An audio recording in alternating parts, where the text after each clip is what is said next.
Good evening, everyone. John York here. And what I'm going to do over the next 20 minutes is to give a brief overview on go-to-market, which is essential. It is the piece that at the end of the day, if you are an entrepreneur starting a business, that you need to really make sure you get nailed down. Okay? So let's go into some of the elements that I think are going to be critical. I'm summarizing the overall presentation that I will do during the I-Corps full workshop for both IGE and for SIO, or Scripps Institute of Oceanography. So just to sort of, and I'll be moving my picture around not to disturb the video pictures here that we have. But go-to-market is driven by pieces of your business model canvas. So I have done previous videos on the business model canvas. I'm not going to belabor this, but you will see that many different pieces of the canvas will appear in our go-to-market plans. So I want to break down go-to-market into three pieces, and I think this will make life easy for you. First is, do you have product market fit? Okay, so we talked about this in the first session.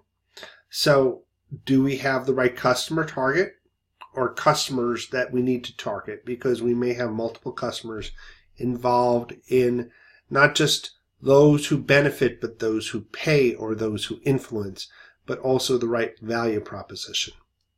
Two, do we have a plan to get those customers? So this is where we're going to focus a lot of our time on this evening. And last but not least is deliver. Do we have a plan to deliver on the value proposition? As to particularly the first two pieces, resources and activities, which the activities and resources can be both in-house as well as through partners. And so we'll talk about partners.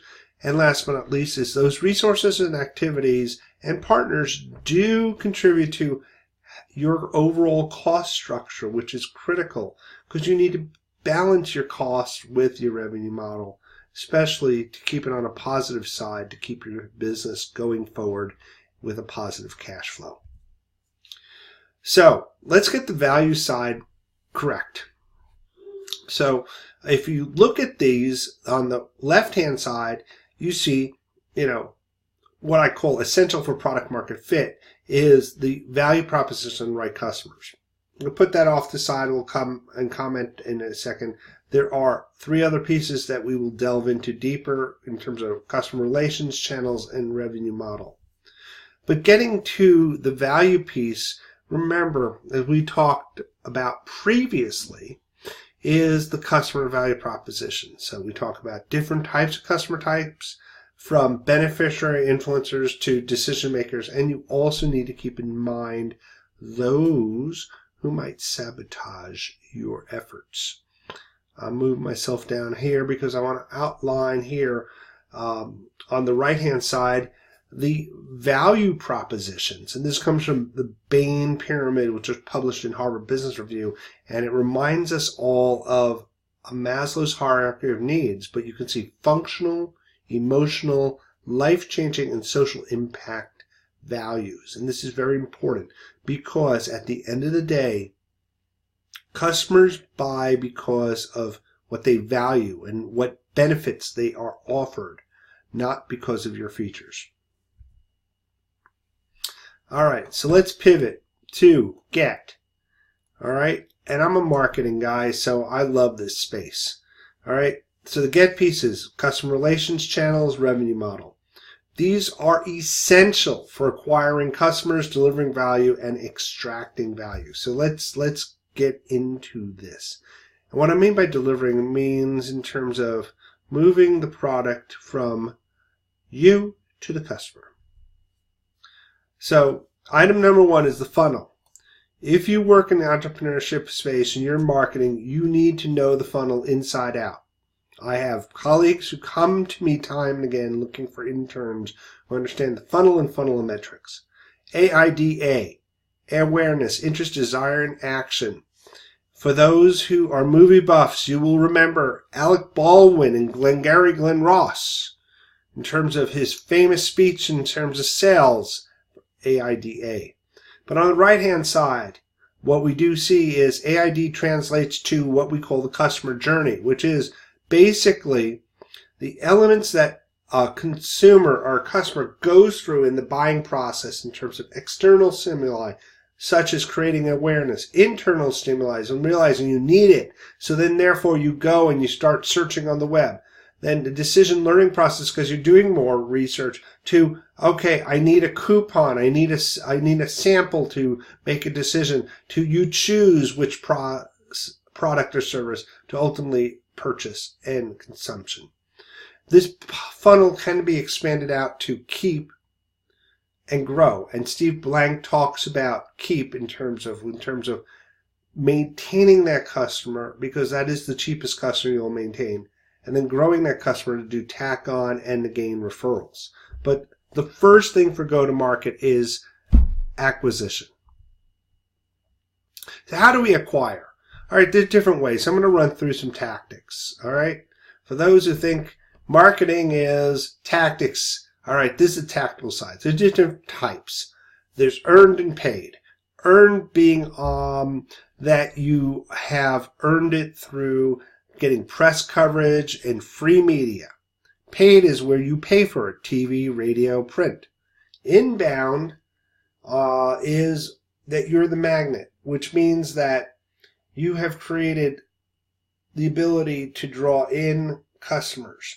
You can do that through PR. You can do that particularly through your social media in terms of what you do on a blog, what you post on your Facebook, your Instagram, or your Twitter, or on your website with a good blog. Outbound is, again, push. And that's what we see with TV, radio, and print particularly.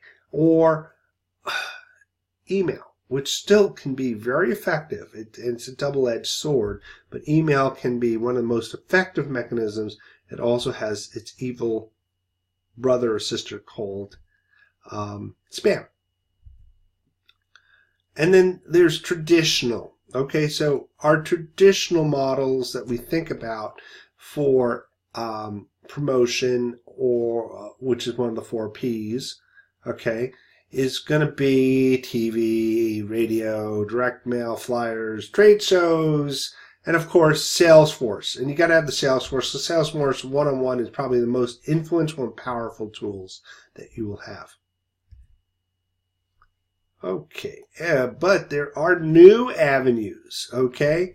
And I think it's important to recognize in TV and movies, you have product placement.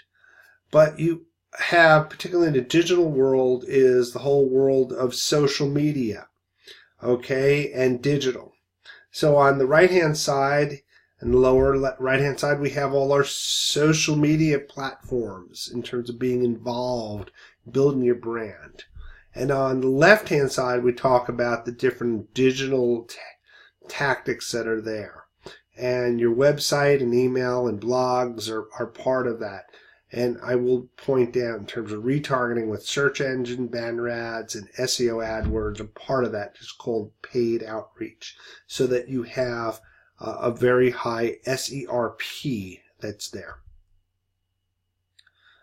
And these need to be coordinated with the marketing funnel. And what I mean by that is you have tactics you need to be able to coordinate with AIDA as well as some of the other things that are there. And Dolan 6M model, which you break up into the strategic side, market, mission, message, to the implementation side, which is media, money, and measurement, which is a very great framework for marketing. And of course, we can't forget about branding, because a brand is very, very critical. And it's not a logo. It's a lot more. It's a relationship that you have with an audience. And at the end of the day, It is, these things that you're trying to do, and this is a branding wheel, what the product does for me, how I describe the product, how it makes me feel, and how it makes me look. Very critical elements. So now I'm going to pivot. We talked about relationships with traditional marketing, but part of marketing is channels. And the thing you need to understand is that it's not just about pull, but it's about push. You have to load into wholesalers and retailers, and you have to have pull, and that means having campaigns and having media to pull upon from the consumer side. So different channel types. First and foremost is that you can have physical and digital, such as Best Buy, as a very good example, wholesalers and retailers. They're very great for alcohol and pharmaceuticals and food. And digital, such as Amazon, in terms of website, App Store, Amazon, Google Store. But also is that we need to recognize that we're dealing with direct and indirect. Direct is going to be in smaller, more targeted audiences, more niche type of work, art, craft wine, craft beer. Indirect is mass market through Walmart. Scaling to cross the chasm. This is where you're building big brands, and this is where you actually become an acquisition target because of your brand. You're talking about the difference of an acquisition of maybe if you have a nice niche brand, maybe $30 to $50 million, yet if you have a big brand that can be scaled out, such as Firestone Beer, such as Ballast Point Beer, $300 million, $1 billion. I think in the wine industry we had Justin that was well over $100 million. So the brand sometimes is unbelievably valuable because of the channel distribution potential. So intermediaries play roles physically. Okay. It could be direct, or it could be through wholesalers or retailers. B2B, it could be, again, through agents or distributors, or it can be through digital. Okay, in terms of, as we know with Amazon, working with book publishers, okay, to the consumer. But Auto by Dell is another example, but Dell can go direct. Okay, you also have situations like Orbitz, which is a third party. You have Hotel.com. All right, so you have a variety of different digital channels that can be able to. If you are in the app business, you need to go through either the app. You need to go through the App Store. And the result of working through intermediaries is that, guess what? It's going to cost money. Okay? Literally $50 of every $100 shoe, and Steve Blank has validated this, that 40-60% of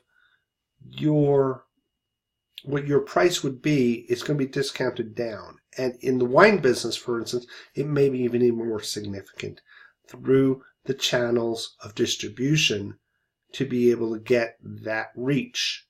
So this just gives you an impact of what share the retailer or the wholesaler will take. I want to pivot to the third piece of what is important about Get, which is, well, how do we make money? Okay, models for revenue. You could sell the physical product. You could have a usage fee, like a rental. You could have a subscription, which is a monthly fee for accessing, like we know, for instance, with Netflix. You can lend, rent, or lease, such as a rent-a-car. You can license your intellectual property. You may pay or be receiving a brokerage fee for creating a deal. You can have advertising, and that ties to two-sided, where you have free side and advertising side, such as in Facebook, which has done pretty good if you think about their revenues being well over $20 billion, or Google, which is, I think, even bigger, or tiered membership, such as in LinkedIn.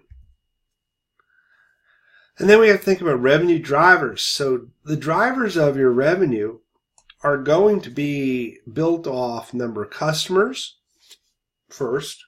Customers are king, But then you have to think about number of units that each customer is going to buy. So you have that times units.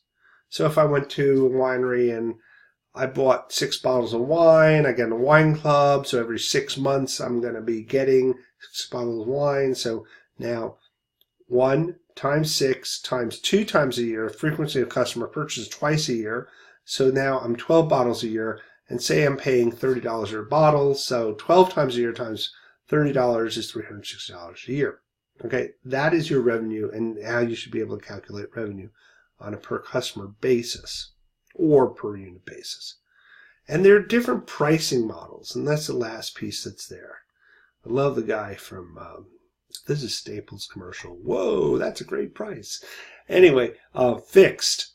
You got the list, but you have discounts that are based on features and segments and volume. You may differentiate your fixed price based on a variety of factors that are there. When I worked in the hospital business, in pharmaceuticals, we had different prices for hospital versus ambulatory, had different prices for volumes of customer business versus other. You can have prices based on what features you're offering, e.g. such as in the various SaaS programs where you buy certain levels like free, pro, superior. Dynamic is negotiated prices, okay, what you negotiate, e.g. in real estate. Yield, inventory based, is going to be based like hotels. Real time is on the demand that is there.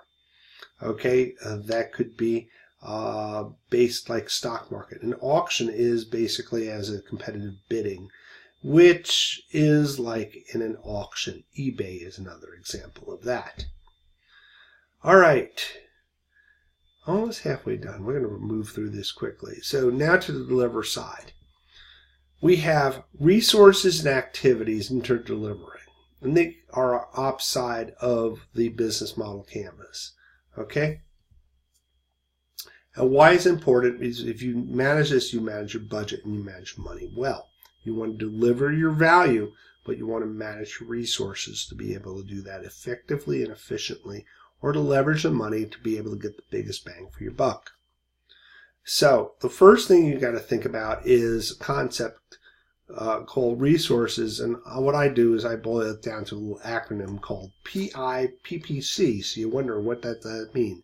Well, first is, in many businesses, people make a difference, especially if you have high-tech businesses that are reliant on scientists or engineers or artists or consultants. Then you have IP, which is intellectual property, patent, trademarks, and copyrights. You could argue that even trade secrets could fit in that space. Physical, and I probably could go forever on this, and I know it's going to be very important to go to market, especially in the tech business and science side. Then the physical, it's like your physical plant, your cards, your IT infrastructure. And last but not least is your capital, which is going to be, basically your loans, your investments, what's going to give you cash flow to be able to invest into the other pieces, but to maintain your overall cash flow for running your business. And then we get to this thing called activities. Yeah, we got to do stuff. Yeah, that's right. We got to actually do stuff and to deliver value. And things you got to think about are you could do it in-house or out-of-house, okay? And out-of-house, like Mad Men, you source to an agency, or in-house like Google, you just do it all yourself. It costs a little bit more sometimes in-house than out-of-house, and you have to make those strategic decisions as to what makes sense where. So activities that you guys should be thinking about are marketing, sales, distribution, manufacturing. Those are core activities that'll tie into go-to-market. But then you have more what I call developmental, engineering, R&D, if you're developing product. Consulting could be in terms of delivering value directly. And then there's support activities like accounting, finance, and legal as well. And those activities, what's important is to recognize they need to be measured, okay? And you can do it in traditional measurements, sales, market share, pricing ROI, brand exposures, responses, performance, communication effects, which are downstream, and channel support in terms of how well the channel picks up. As Peter Drucker says, what gets measured gets managed.